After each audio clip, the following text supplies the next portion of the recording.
तो सावधान योद्धा करो, सावधान योद्धा करो, सुनो लगा कर ध्यान। और कहते हैं हम सभा में नृप संकल्प यह महामहोत्सव समारोह, यह महामहोत्सव समारोह राजा के प्रण का परिचय है, राजा के प्रण का।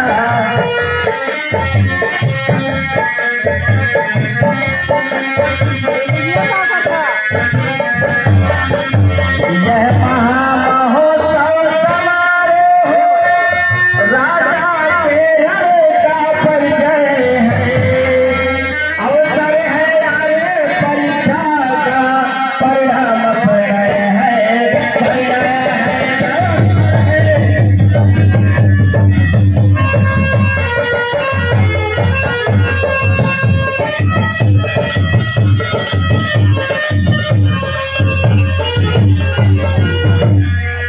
जो धनुष नर हरि सुरगल में प्रभु उठाया था, निधि नंदन देवराज ने भी वो धनुष धरोहर पाया था। निधि नंदन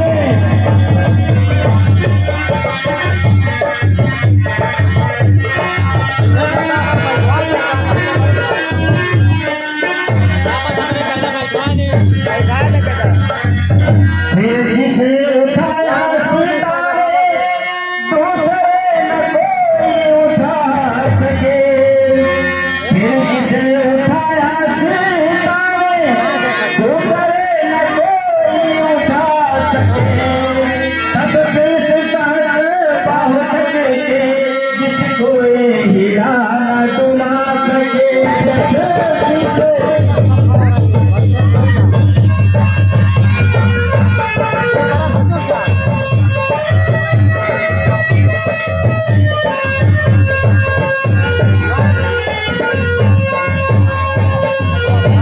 वह देखो है बीच में, वह देखो है बीच में सीता धनुष महान, और वहां बैठी है जानकी लिए हुए जयमाल। हे वीरो समय यही लो है महाराज, हे वीरो